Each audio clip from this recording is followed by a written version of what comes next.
देखिए latest episodes बिल्कुल ad free. हमारे भोपालगढ़ का कुछ भला बुरा हुआ तो कौन सा मुंह लेकर जाएंगे आप स्वराज? किस हिम्मत से हमारी रानी माँ की समाधि के सामने बैठेंगे? हम कौन सा मुंह लेकर पिताश्री के सामने जाएंगे? शंभू भाई, छत्रपति के बच्चे हैं ना हम। हमारा छोड़िए, कल आपको कौन कहेगा वीर पिता का वीर पुत्र? सुन, और एक अहम बात। क्या शंभू राजे के छावनी में कोई हलचल दिखाई नहीं दे रही है? भवानी बेटा क्यों रो रहे हो? हाँ, किसने मारा हमारी भवानी बेटी को? ये देखिए, चिड़िया। हाँ बहुरानी जी, क्या हुआ? ये इतना क्यों रो रही हैं? माताश्री, हमें बाहर जाना है। किले पर लहराता झंडा देखना है, घोड़ा देखना है, हाथी देखना है। यही सिर लेकर बैठी हैं। तो फिर लेकर जाइए ना। अभी तो हम बगीचे से वापस आए हैं। बहुत जिद्दी हो गई हैं अब भवानी। चाहती हैं कि सारी चीजें उन्हीं के हिसाब से हों। बहुरानी जी, आप भवानी बिटिया के बारे में बोल रही हैं या शंभू राजे के बारे में? युवराज के जैसी तो है ये। देखिए, रोना बंद ही नहीं हो रहा इनका। भवानी बेटा, कोई कहानी सुनाइए इन्हें। राजपुत्र की कहानी सुनाइए।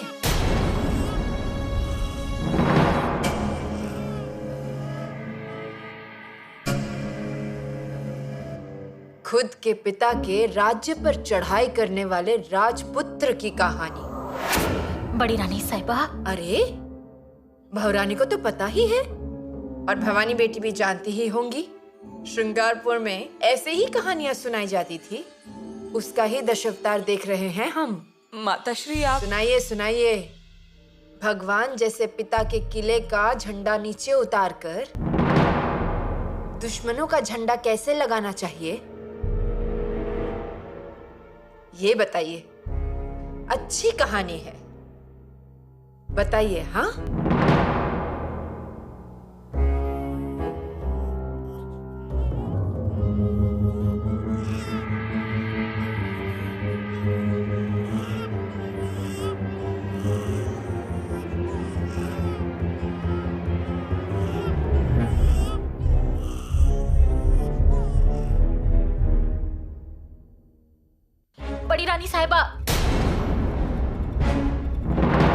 बड़ी रानी साहिबा, बुरा मत मानिएगा, पर अब बहुरानी जी एक बच्ची की माँ हैं। उनसे ऐसे बात मत कीजिए। हमसे गलती हो गई। उन्हें अभी नहीं सुनाना चाहिए था। पहले से ही सुनाए होते तो आज सुनाने की जरूरत ही नहीं पड़ती। अजी, पर उसमें बहुरानी जी की क्या गलती है? उन्होंने क्या किया है? इसमें बहुरानी की कोई गलती नहीं। अभी भी आपको ऐसा ही लगता है? ये सब उनके सामने ही हुआ है। रायगढ़ से शंभू राजे को आदेश जाते थे जो वो ठुकराते थे, मनमानी करते थे। तब भी बहुरानी उनके साथ ही थी। उस वक्त भी वो कुलमुख्तियार थी ना। फिर स्वराज्य के हित का ध्यान रखना ये उनका काम था कि नहीं? जी बिल्कुल है, पर उन्हें शंभू राजे के मन की बात पता ही नहीं चली। और हमारी जानकारी के हिसाब से वो शंभू राजे और खान की दोस्ती के खिलाफ ही थी। पर जब उन्हें शक हुआ तभी के तभी वो नन्ही बच्ची को पीठ से बांधकर रायगढ़ आ गई। सब कुछ दिखावा है। चिड़िया चुग गई खेत और फिर रोने से क्या फायदा है? नहीं जी, वो बिल्कुल मासूम है। अभी तक उन्हें उतनी समझ नहीं है। अच्छा, फिर हमारी आंखों में आंखें डालकर बोलना आता है उन्हें? मतलब अपने पति की चिंता करना हमारा कर्तव्य है। बहादुरगढ़ से संदेश आते थे जाते थे। बकरे की सींग क्या, अजगर क्या, ऐसी बातें करने की समझ कहाँ से आती है उनमें? फिर यही समझ, यही हिम्मत स्वराज्य के लिए नहीं इस्तेमाल कर सकती थी? वो करती तो है। हमें ऐसा नहीं लगता है। हमें पक्का यकीन है शंभू राजे को बहुरानी का पूरा सहयोग है। अच्छा, हमने यहाँ से गोंधुड़ भेजने के लिए मना किया था तो श्रृंगारपुर से गोंधड़ी भेजी। तो अब आप ही बताइए, बहुरानी शंभू राजे की ढाल बनती हैं और शंभू राजे दिलेर खान की ढाल बनते हैं। बड़ी रानी साहिबा, ऐसा कुछ भी नहीं होगा। अगर ऐसा नहीं होता तो दिलेर खान को भोपालगढ़ पर चढ़ाई करने का साहस ही नहीं होता। 2 साल हिम्मत नहीं हुई, पर अब देखिए भोपालगढ़ के नीचे आकर खड़े हो गए हैं।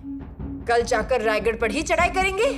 ऐसा कहना मतलब बात का बतंगड़ बनाने जैसा हुआ बड़ी रानी साहिबा। वही स्थिति हो रही है छोटी रानी साहिबा। नहीं तो इतने साहसी फिरंगोजी बाबा, लेकिन उनके भी हाथ बंधे हुए हैं। किसके कारण? शंभू राजे के कारण। शंभू भाई, हम डर गए थे। छत्रपति की बेटी डर गई? अरे बेटी नहीं डरी थी, बहन डर गई थी। तो क्या अब आपका डर गया? अब हमें कोई चिंता नहीं है। पिताश्री की कूटनीतियां आपने पूरी की पूरी अपना ली है। वो तो अपनाना ही चाहिए था। हमें ऐसा लगा था कि आप शायद दिलेर खान की आंखें कमजोर पड़ जाएंगे और आप ना चाहते हुए भी स्वराज्य के खिलाफ शस्त्र उठाएंगे।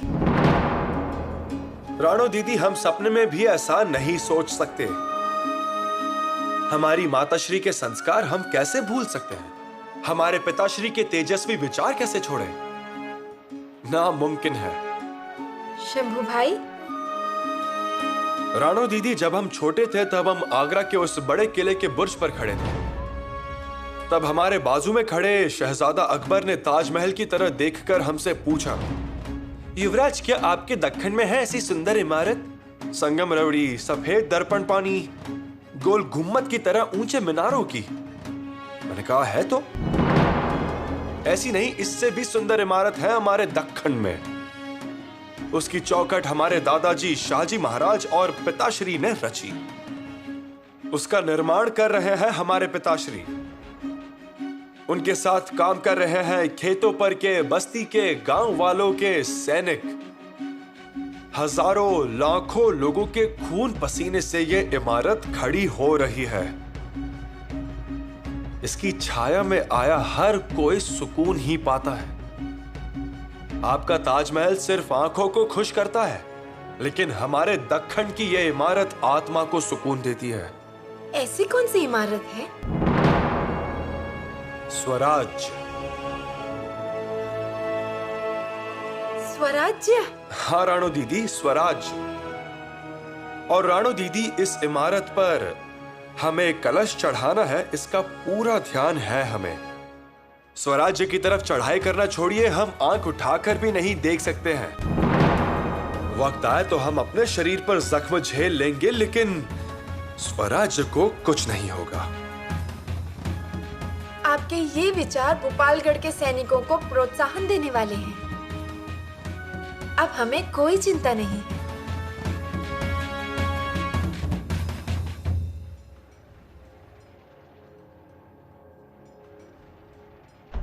दुश्मन धीरे धीरे आगे बढ़ रहा है। वो आगे आएगा ही, उसी के लिए तो आया है। दिलेर खान ने होशियारी से 3 टुकड़ियां की हैं फौज की। और तोपे भी बहुत तगड़ी हैं, दूर तक मार वाली, टीले पर चढ़ा कर रखी हैं। हमें कुछ अलग करना पड़ेगा। हाँ, कुछ तो करना ही होगा, लेकिन कैसे करें? लेकिन महाराज का आदेश भी मिला है ना लड़ाई के लिए। सच है, महाराज जी का आदेश तो आया है, लेकिन सामने युवराज हैं। अरे अगर युवराज की जगह हमारे सामने कोई और होता ना, तो अब तक उसे मार मार कर मैदान से भगा दिया होता। उस दिलेर खान ने तो अच्छी चाल चली है, युवराज जी को ढाल बनाकर आगे किया है। बाबा, हमारे युवराज। क्या हुआ? हमारे युवराज ने हमारी लाज रख ही ली। मतलब? स्वराज्य के विरुद्ध हथियार उठाने के लिए युवराज ने मना किया। अरे शाबाश मेरे शेर। हाँ। कालू जी, हीरा आखिर हीरा ही होता है। महाराज जी का खून है ना, अपने आदमी पर कैसे वार करेंगे? सुनो, अब देख क्या रहे हो, सबको तैयार रहने को कहो। लड़ो, मारो और पत्थरों की बरसात कर दो, एक एक का सर फोड़ डालो। हाँ, और अगर पास आए ना, ऊपर से गरम तेल डालने को कह दो। सारे सैनिकों को तैयार रहने को कह दो। हर हर महादेव, हर हर महादेव, हर हर महादेव, हर हर महादेव। ध्यान में रखो शेरो, भोपालगढ़ का एक छोटा सा पत्थर भी दुश्मन के हाथ नहीं लगना चाहिए। बोलो, हर हर महादेव, हर हर महादेव, हर हर महादेव।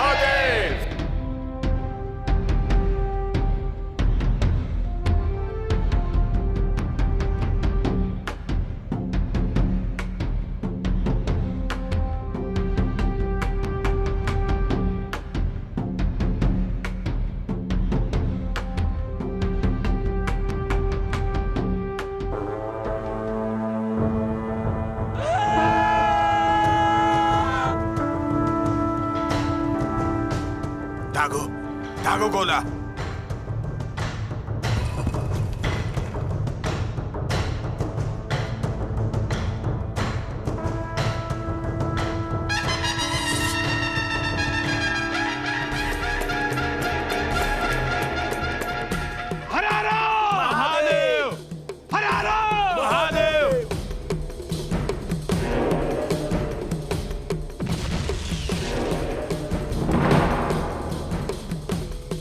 उड़ा दिया दुश्मन को।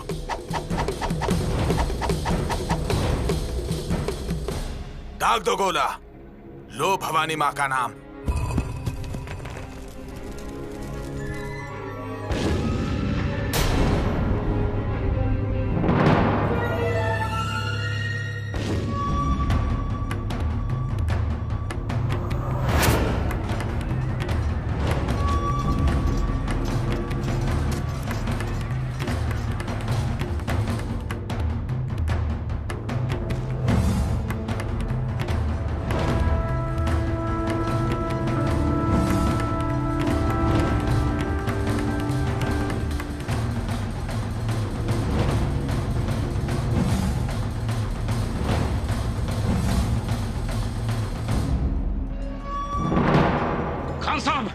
खान साहब ये मरगट्ठे शैतान बन गए, शैतान। और ये पांडे सरदार कायर, ये रह गए यहाँ पर हमारे साथ। मुल्ला जी, क्या झूठ बोल रहे हैं हम? ये क्या हालत बना रखी है? क्या बात है मुल्ला? हुजूर क्या कहूँ, ये पांडे सरदार खुद तो पीछे रहता, हमें भेज देता आगे। हुजूर झूठ बोल रहा है ये मुल्ला। मुल्ला अहमद कहो हमें। हाँ वही मुल्ला अहमद कहेगा। पांडे मुल्ला, लड़ाई यहाँ नहीं वहाँ करनी है। बात क्या है मुल्ला? हुजूर ये मरगट्टे आप शैतान बन गए, जान की बाजी लगाकर लड़ रहे। हुजूर किला जीतना बहुत मुश्किल लग रहा है। खामोश! क्या बकवास करते हो पांडे? किला जीतना आसान नहीं तो आसान बना दो। और मुल्ला, ये कामयाबी हमें हर कीमत पर हासिल करनी है, चाहे कुछ भी हो जाए। जितनी चाहे ताकत लगा दो। इसके लिए किले को चारों तरफ से घेर के रखा है। किले पर जाने वाले सारे रास्ते पर हम पहरा दे चुके हैं। अब देखते हैं ये मरगट्ठे कितने दिन तक लड़ते हैं। मुल्ला अहमद, किला घेरने से, रास्ते रोकने से ये मराठे हार नहीं मानते। इन्हें कमजोर मत समझना, ये इरादे के पक्के हैं। ये सिर्फ शिवाजी राजे की नसीहत पर चलने वाले लोग हैं। ना ये हमसे डरते हैं और ना ही अपनी मौत से डरते हैं। ऐसे होते हैं मरगट्ठे। मुल्ला अहमद, तुम पांडे सरदार को मत देखना। ऐसे मराठे किले में मिलेंगे तुम्हें। और फिर पांडे सरदार अब मराठा कहां है? ये तो पक्का और सच्चा मुसलमान हो गया है। हुजूर आप फिक्र मत कीजिए, कामयाबी हमारी होगी। अल्लाह, कामयाबी होगी, कामयाबी हुई, ये अलग बात है। हम कई बार जीतते जीतते मराठों से हारे हैं। शिवाजी राजे ने मिर्जा राजे का यही हश्र किया था। आदिल शाही से लड़ते वक्त 14,000 सिपाही मरे थे हमारे। और शिवाजी राजे सलामती के साथ पनहालगढ़ पहुंच गया था। वही बात आज फिर से दोहराई जा सकती है। या अल्लाह, खान साहब ऐसा हुआ तो बादशाह सलामत हम पर खफा होंगे। खफा होंगे? मार डालेंगे हमें। ये हमारी पहली मुहिम है मुल्ला अहमद, और इसमें शंभू राजे भी हमारे साथ शामिल हैं। हमें ये कामयाबी हासिल करनी ही होगी, हर कीमत पर, हर हाल में। हाँ हुजूर, शंभू राजे तंबू के बाहर तो आए, तब कुछ होगा ना? हाँ हुजूर, उन्होंने तो ना कह दिया। हाँ, ना कह दिया? इसका मतलब शंभू राजे ने षड्यंत्र रच के हमें यहाँ बुला के उस फिरंगोजी बाबा के जबड़े में तो नहीं डाल दिया ना हमें? या अल्लाह, बहुत खतरनाक आदमी है वो। अजी शाहिस्ते खान की जिसने कमर तोड़ी, यही वो फिरंगोजी बाबा ही तो था। उसके बाद फिर कभी उंगलियां काटी गई।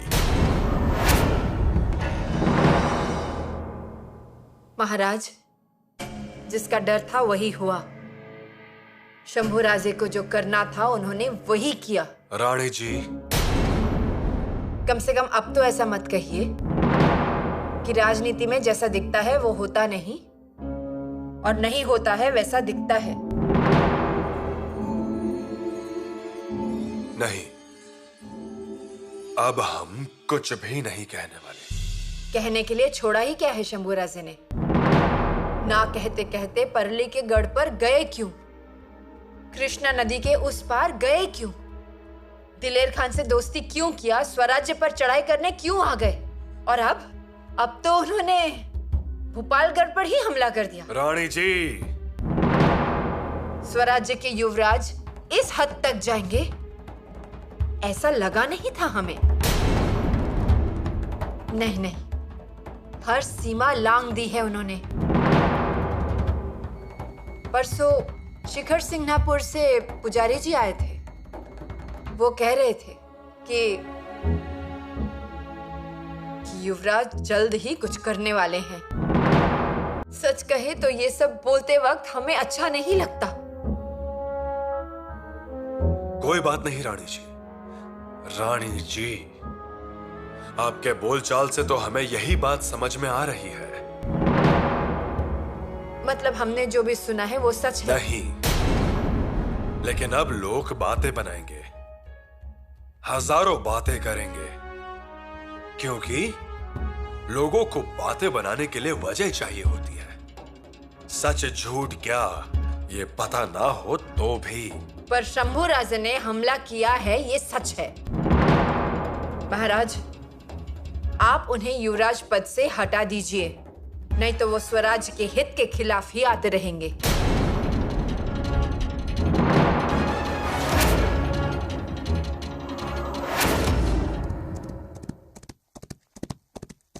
माफी चाहते हैं महाराज, पर आप इस तरह भावनाओं में ना फंसे। जो न्याय सबके लिए है वही शंभुराजे के लिए है। इसीलिए तो हमने कड़ा आदेश दिया है।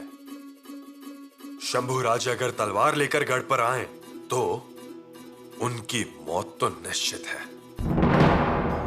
फिर आपका ये युवराज पद अपने आप खाली हो जाएगा। महाराज, आप जल्दबाजी ना करें और चिंता तो बिल्कुल ना करें। महाराज, हमने ऐसा नहीं कहा था। लेकिन हम तो ऐसा कह रहे हैं ना। प्रणाम महाराज। भोपालगढ़ से संदेशवाहक आया है। भेजिए। जी महाराज।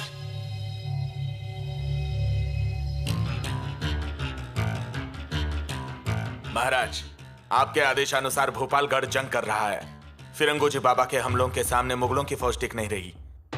और जरूरी बात, शंभुराजे ने स्वराज्य के विरुद्ध हथियार उठाने के लिए मना किया है। क्या? जी हाँ, इसलिए सैनिकों में जोश आ गया है।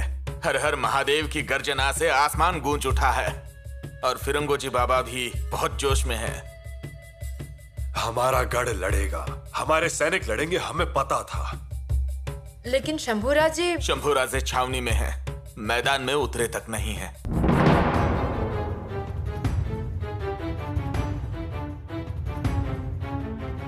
आप समझी? राजनीति में जो दिखता है वो होता नहीं है। क्या आपको अपने सवालों के जवाब मिल गए?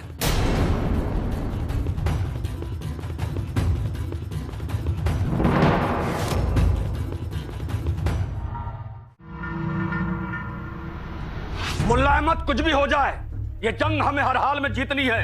बिल्कुल बिल्कुल हुजूर, लेकिन मैं मानता हूं कि हालात बहुत खराब हैं, हमारी फौज के हौसले पस्त हो रहे हैं, फिर भी हमें यह जंग हर कीमत पे हर हाल में जीतनी है। बस इसके लिए एक ही रास्ता है हुजूर। शंभुराजे को फिरंगोजी के सामने खड़ा कीजिए। पंडित सरदार, इससे क्या होगा? अजी युवराज हैं वो स्वराज्य के। तलवार फेंक के सलाम ठोकेंगे वो और सारे सैनिक। तुम ठीक कहते हो पांडे, वही होगा। शंभुराजे खुद मोर्चे जाएंगे और जरूर जाएंगे। और ये जंग क्या है, वो तो हमारे लिए स्वराज्य का ढाल है। और देखना, शंभुराजे ढाल बनकर इस मैदान के जंग में हमारे लिए उतरेंगे। लेकिन हुजूर, कब और कैसे? ये सब दिलेर खान का कमाल है मुल्ला अहमद। माफी चाहता हूं हुजूर, हमें यकीन नहीं होता। यकीन तो तुम्हें उस वक्त भी नहीं था मुल्ला अहमद, जब शंभुराजे स्वराज्य छोड़कर, अपना परिवार छोड़कर हमसे आ मिले थे ना? हाँ, ये तो बात है। पहले तो गले पे तलवार रखते थे, लेकिन अब हमसे गले मिलते हैं। लेकिन हुजूर, एक बार शंभू राजे ने ना कह दी तो वो ना ही होती है। मुल्ला अहमद, हमारी चाल से मजबूर होकर शंभू राजे खुद शमशीर लेकर हमारे सामने आएंगे और जंग में जाने की हमसे इजाजत मांगेंगे। अगर ऐसा हुआ तो पूरा मराठा मुल्क पागल हो जाएगा। हमसे मिलने तो दो पांडे सरदार। शिवाजी का छावा मुगल फौज में स्वराज्य के खिलाफ दहाड़ेगा, तलवार उठाएगा और फिर मराठों को चीर के रख देगा।